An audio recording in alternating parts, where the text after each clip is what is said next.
Hey guys, today we're in the book of Leviticus, chapter 9. Now, the first 7 chapters were about the ritual sacrifices. 8, 9, and 10 are about the priest being ordained. And so yesterday we saw the beginning of the ordination process where they had to stay in the tabernacle grounds for 7 days while going through all of the sacrifices. And today in chapter 9, we pick up right on that. And it says, on the 8th day, after the 7 complete days of them staying inside the tabernacle court, Moses called for Aaron and his sons and the elders of Israel. And he said to Aaron, take for yourself a bull calf for a sin offering, a burnt offering. So we can see here the 7 days have ended, and now that the 7 days have ended after they've sacrificed all the things that God has told them to do, now at the ending, they must do some more sacrifices. And so Moses tells them they need to do a sin offering and a burnt offering, right? So just remember those offerings we talked about. But in verse 3, and it says, say to the people of Israel that they have to sacrifice a male goat, a calf, a lamb, an ox, a ram, and a grain offering, right? So Aaron and his sons, he has to do a burnt offering and a sin offering. And then Israel has to do all of the offerings that the priest just did over the 7-day ordination period. Now, what's interesting about this is, it's a lot of killing and a lot of sacrifices.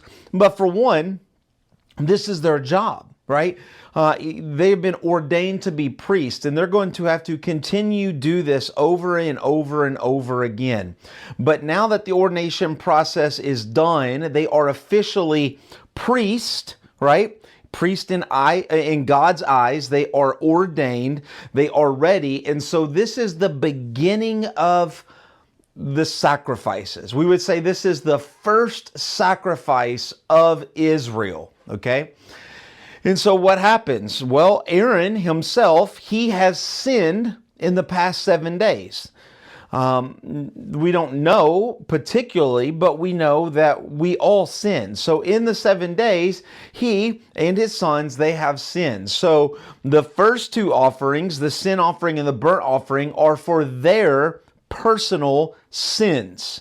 They have to get rid of their sins before they can be a mediator and be a priest for Israel to go and to sacrifice for all of Israel. So the first 2 are for Aaron and his sons and their personal sins. But then he says, say to Israel. This is the beginning, the first kind of words from the high priest, right? You, Israel, must start these offerings. And so they're going to do all of them that we read through in the first 7 chapters. And that's why they have to take a male goat, a calf, a lamb, an ox, a ram, and a grain offering. But notice what happens in verse 4. He says, do all of this, Israel, for today the Lord will appear to you. This is different. We haven't seen this before. And so if you think about it, God has given them the blueprints of the tabernacle. They've constructed the tabernacle. They have ordained the priest. And so now this is the first day of the priest on their job. And now God is going to come down and inhabit the tabernacle that he promised that he would do. And that's why they built it. So this is kind of the big day, right? This is the groundbreaking ribbon cutting ceremony. And so the priests have to atone for their sins. Israel has to atone for their sins. And then the Lord will appear to you. Once again, we see in verse 6, and Moses said, this is the thing the Lord had commanded you. The glory of the Lord may appear to you. He's reminding them, you did all of this so that God would be with us.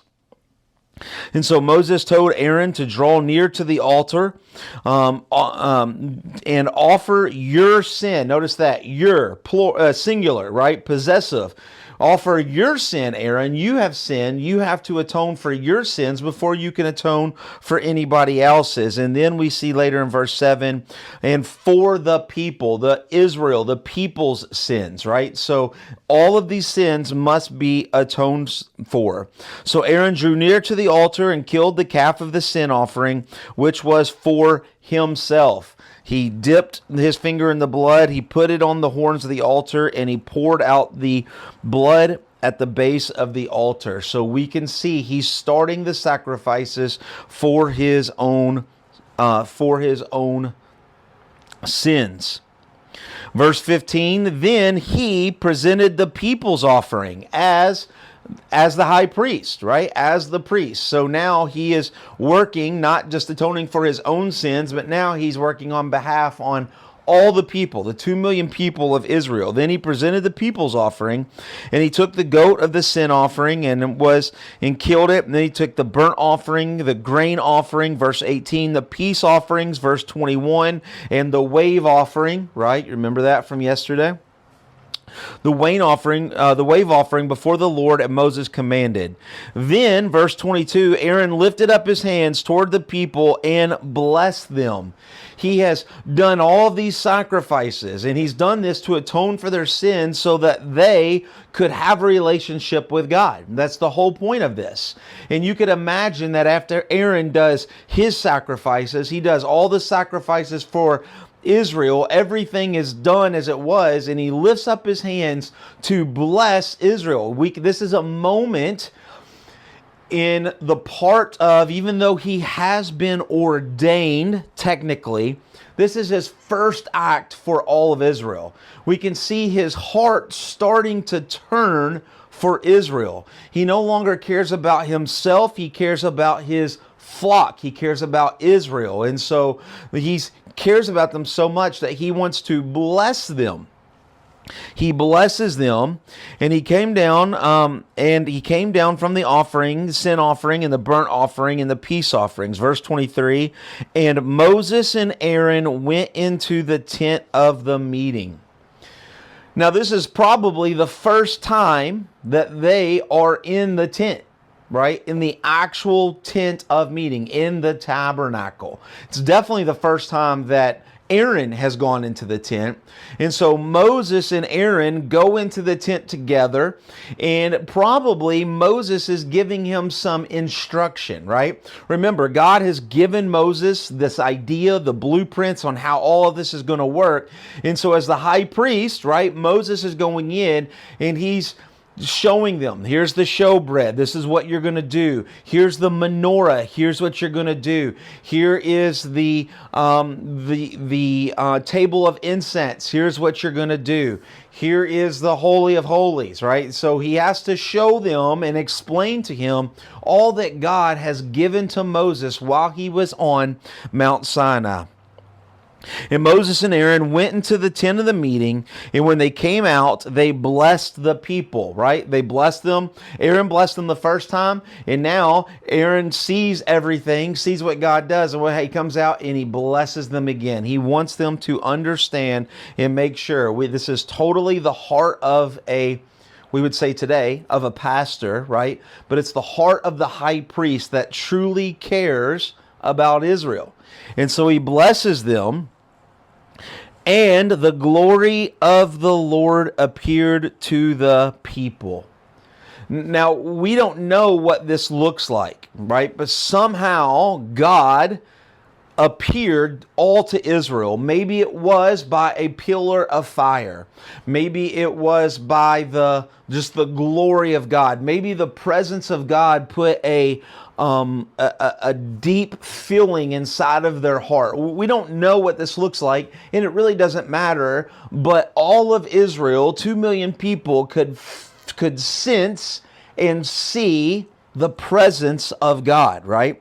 The glory of the Lord appeared to the people, and fire came out from before the Lord and consumed the burnt offerings, the pieces of fat on the altar. And when all the people saw it, they shouted and fell on their faces. So Aaron and his priests, they got all the sacrifices ready. They cut them up. They put them on the altar. They did all this, but there was no fire, right? There was no fire. And so all the sacrifices were on the altar. It was ready. Moses and Aaron goes in and sees the tabernacle before God comes into it, right? They come out. Aaron blesses Israel once again. And now the Lord appears and fire comes from the Lord. Now, once again, we don't know what this looks like. In the book of Job, Job uses this Hebrew word, and it's the only other time that we see this word. Job chapter 1, we see this word, and Job uses this word as lightning, as how we would say lightning. So maybe the lightning came from God and went into the altar. Maybe it was just the altar just poof, came in. Maybe the fire fell on the meat and started to burn the meat and then fell into the altar. We're not sure. And we're not told, so it doesn't matter. But somehow God was there. All of Israel could see it. And the fire that consumed these sacrifices was a God-made fire, not a man-made fire. Okay? So it was God who was burning or taking or receiving the sacrifices, not man. That's important. And you will see as we continue to read, the fire is important, and they will continue this fire for years, right? They'll continue this fire.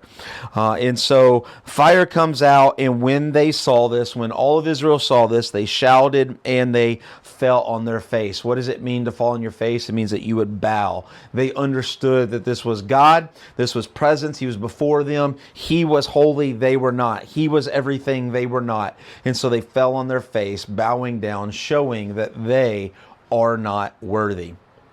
And you might ask yourself, this is a good story, right? This is the priests are starting, the tabernacle is starting. This is exactly what we've been reading now for weeks since the book of Exodus. But you might say, well, where's Jesus in this? Well, it's interesting that we see that the fire comes from God. In the Gospels, John the Baptist says that Jesus will come with fire. We see that in the book of Luke, Jesus himself says that he is bringing fire to this world.